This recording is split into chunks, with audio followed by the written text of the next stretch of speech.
Hello everybody, I'm Dan. Welcome to my Java tutorial series. Throughout my tutorials I will teach you Java using just Notepad and the command prompt. The order in which my tutorials are organized on both my website at javacjava.com and my YouTube playlist is designed to maximize learning by building on concepts from prior tutorials. This tutorial is about the sort method in the ArrayList class. I'm going to open up my web browser to my website, javacjava.com, and select Begin.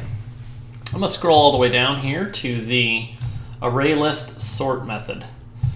Okay, so the sort method sorts the current ArrayList object based on the comparator argument. All right, you might be going, wow, okay, what on earth is that? But let's go take a look at this declaration up here. So we've got a void return type, and that's because it actually modifies the current ArrayList object. It doesn't return a new object or anything like that, right? And that, of course, is because the ArrayList is mutable. All right, so the sort signature right here. One single argument of comparator, and then basically we have some generic syntax, question mark, which is unknown, super E, and then C, which is just simply the reference variable. Don't worry about this for now. So, but I'll go into kind of the whole comparator thing in great depth in the source code there. So it's actually going to be a pretty lengthy tutorial today. So. The most widely used method for sorting an ArrayList is actually the sort method from the collections class. Now, the method signature for the sort method is not the same as the sort method in the ArrayList class. To use the collections sort method, you will simply pass the ArrayList reference variable as the argument, and the sort method will by default sort your ArrayList object in ascending order. Okay, so that's great. Super. Now what if you needed to sort in descending order? All right, well that's where the comparator comes in. So there is another overloaded version of the sort method in the collections class that takes a second parameter that is a comparator. I will demonstrate how to use that flavor as well. Now the comparator interface is a functional interface that has a single abstract method named compare that returns a primitive int result. All right. It also has several other methods, but only one single abstract method, which is of course the very definition of a functional interface. So here's what it looks like: public interface comparator, right? And then we'll just take a generic type, right? T representing that type object there, and type variable or whatnot there. So then the compare basically has a return type of it, and then in the method signature for the compare method here, right? That particular type variable, and then O1 for the reference variable, type variable, O2, okay? So basically we can pass a comparator-based lambda expression as the argument for this method to do its thing. I'll demonstrate exactly how the comparator interface works in the source code. So far you're probably pretty confused. I can understand that. So the sort method can be simple, but then it can also be pretty complicated too. But I'll go through a whole bunch of stuff, and by the end of the tutorial it'll all be clear. So let's come down here and highlight all this source code, and Control C to copy, or right click and select copy. I'm going to move my browser off screen, and I've got a shortcut to the command prompt on my desktop, but if you don't, you can create one really fast by right clicking, selecting New, Shortcut, CMD, Next, and Finish. It's just that easy. Let's go and open it up. First thing I want to do is type in javac, which is Java compiler command. You should see all this stuff scroll by. However, if you receive an error message, watch my tutorial on installing the Java Development Kit. You want to make sure you get that installed and configured properly before continuing. C it lets to clear the screen. CD space backslash. CD is short for change directory. Backslash tells it to go to the root. I'll make a directory here called Java. Now I already have that folder, but if you don't, it'll go ahead and create it for you. Let's change directories to the Java folder. I'm going to make another directory here called ArrayList sort. And I'm going to change directories with the CD command. Hit Tab for the shortcut on that and change directories there. I'm going to notepad ArrayList sort.java. ArrayList sort.java is the name of the source code file, also known as a compilation unit. All right, let's go and hit Control V to paste all this stuff in, or right click and select paste. Okay, let's come up here and save this. So basically I'm importing java.util and everything underneath that package there. I've got this class, ArrayList sort, and I've got an interface declared down here called functional interface. And the functional interface is basically identical to what the comparator looks like there, okay? So, and I'll demonstrate how to create this from the get-go. So in the main method, and I've only got the main method in there, basically First thing I'm doing is creating this reference variable str array that's pointing to a brand new array list of type string. And then I'm using the collections class in the addAll method, passing in the str array, a reference variable, and then everything in basically these var args passed here is going to populate our str array and display that to the console. Let's go ahead and come up here. Let's make sure this is saved. Let's clear our screen and compile this. Okay, and let's run it and ignore most of this. I'll kind of hide most of it. Let's scroll back up to where we're at here. All right, so here's where we're at on this particular line displaying our str array, right? Yellow, blue, green, violet, orange. Basically, all of this that we populated is right here, and it's in that exact same order, okay? Now, the most common way to sort an array list is actually using the collections class and then calling its sort method, okay? Now the collection sort method, there's two overloaded versions. The first one just simply takes basically a list, right? And ArrayList is a subclass of the list interface there. So we pass that in, and then that'll go ahead and sort the object that str array points to. Then we'll display that to the console here, right? So you can see it's in ascending order: blue, green, orange, pink, red, violet, yellow. So very simple to sort that. Nothing particularly out of the ordinary there. Okay, so I'll display a couple of things there. The next thing that we're going to do is use the overloaded version of sort, right? And basically the first argument is still the list or the array list there. The second argument is a comparator. Now don't worry about this right yet, but collections.reverseOrder, this method returns actually back a comparator. So this is the most common way to do this. I'm just going through and showing you how to do this here before you actually will understand how this works. And I'm going to scroll up here just a little bit. So here's our line here. So basically, after we reverse the order, now we have yellow, violet, red, pink, orange, green, blue. So now we've got descending order on this. All right, and then if we go ahead and, of course, that's displayed to the console right there, and we go ahead and resort it, right? We get blue, green, all the way up, ascending order.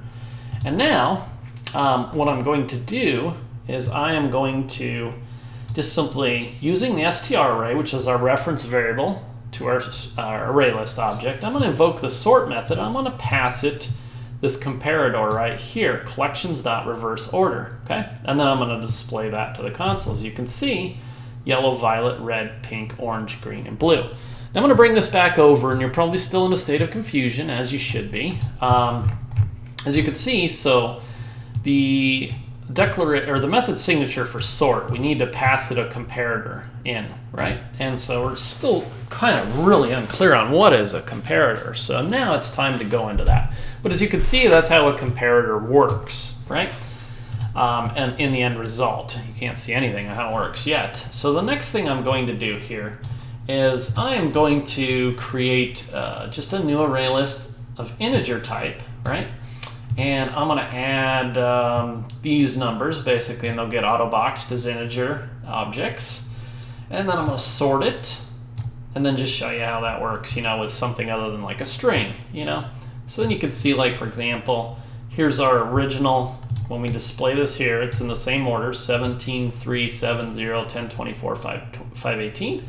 And then passing that to the collections.sort sorts that there. So it's pretty cool, you know. So the sort method is pretty neat, you know. I mean, obviously, it seems like it should be easy to sort, say, something like, you know, strings or integers, but then it might get really complicated when you start passing other sorts of classes that don't necessarily have like an integer value or obvious thing there, right? So let's go and talk about the comparator finally. So what I'm going to do is I've basically declared and initialize these three string variables here. First one's blue, yellow, and green, obviously, okay? So how does this work? Well, the string class contains the Compareto method, right? And if you followed my tutorials on that, I've done, you know, show you how the Compareto method worked in the string class tutorials there. But basically what's going to happen is if we do basically like green, and then we invoke the Compareto method, which is part of the string class, and we pass it yellow, it's going to return back a integer type. So what happens there, right? So green.compareTo yellow returns back -18. So green, being the current object that we're working to, is less than yellow by a negative integer amount. I'm going to scroll up on this here just a little bit, give us more real estate to work with here. Do we care about the -18? No, nor does the comparator. The comparator only cares that this is a negative value, a 0 value, or a positive value. That's the three things that a comparator cares about. Okay, so if we compare green, if we use green and invoke the Compareto method with green, it's going to return 0. If we do green compared to blue, it's going to return 5, because obviously, you know, green is greater than blue based on the G and the B, right? And yellow is greater than green based on the Y and the G. And of course, green is equal to green, so that's what we're concerned with those. Okay, now let's set up a functional interface that essentially is going to do a comparison for us, right? And so the first thing I'm going to do, and let's go back down to my functional interface down here. So basically, I just called it functional interface, and of course, our generic syntax chevrons there, and t-type variable, right? And so by specifying in the functional interface, I'm declaring a functional interface, and I specify string, it knows that everything being invoked with the compare, and take a look at the compare down here, right? So it knows that these are going to be strings, okay? So that's important to understand, and I'll just keep reiterating that. I know I've gone over that a few times in the past talking about lambda expressions there in functional interfaces. So because it knows it's a string, we can invoke the Compareto method in our lambda expression. So we'll set fi equal to, and then the left side of our lambda operator here, being the x and the y are just variable names that I'm picking out, right? And that will basically correspond to, first arg and second arg, right? Okay. And then so we're going to take first arg and invoke the Compareto method from the string class on the second argument right here. So that's our lambda expression right there. Okay, so when we do fi.compare green to yellow, right, what do we get? Okay, fi green to yellow, -18. Fi compare green to green, 0. If I compare green to blue, 5. Exactly what we get, what we expected, right? So now just to kind of show you,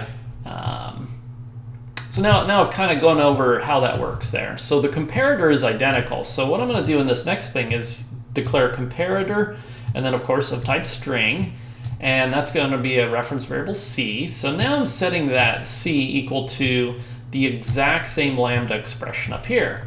And then if we invoke the comparator c, right, with the compare method here, passing the exact same thing, we get exactly the same thing. Okay, so that is basically how that works. Now, let's go back to our str array. The last thing we looked at, our str array, was basically right up here, and it's sorted descending, okay? So that is the last thing we did right here, right? Descending. So now, what we're going to do is do str array and sort, and then pass it our comparator c, right? Which is basically that lambda expression right there. And then we're going to display that to the console. So if we come down here, now you can see it sorted it back into ascending order. All right, so now let's talk about just descending order. Well, basically what's that this returns back an integer value, as we can see, right? Negative int if the first object argument is less than the second object argument, 0 if they're the same, and green, and basically if the first is greater than the second, it returns back a positive. Well, if we want to sort it descending, we're just going to simply add a negative to that particular lambda expression right here on the return value of the Compareto method, right? So that'll put it around. So basically, negative 18, that'll become positive 18. Negative 0 is still 0. And of course, negative 5. So we'll basically reverse the the return value of the compared to, right? And then, so if we call the sort method again, it'll go ahead and sort it descending. As you can see, yellow, violet, red, pink, orange, green, and blue. Okay, so that's basically how a comparator works and how you can pass it in as a parameter to either the ArrayList sort method, or if you're going to use the collection sort as the, for example, the second thing right up here, right? We could actually, come down here and just pop this in, right here, right? So if instead of, reverse order, we can actually, we don't even need to, like, for example, create the comparator. Now that you understand what a comparator is, we can actually put in the lambda expression right in as the second argument there. Okay, so let's go ahead and save this. Let's come up here, Java C to compile.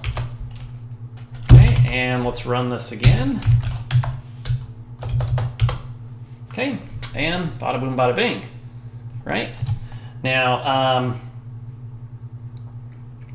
as you can see, right, I did the one where it's still ascending. So blue, green, da, da, da, da. So it's in ascending order right there. And we'll just change this to negative. So let's go ahead and save this.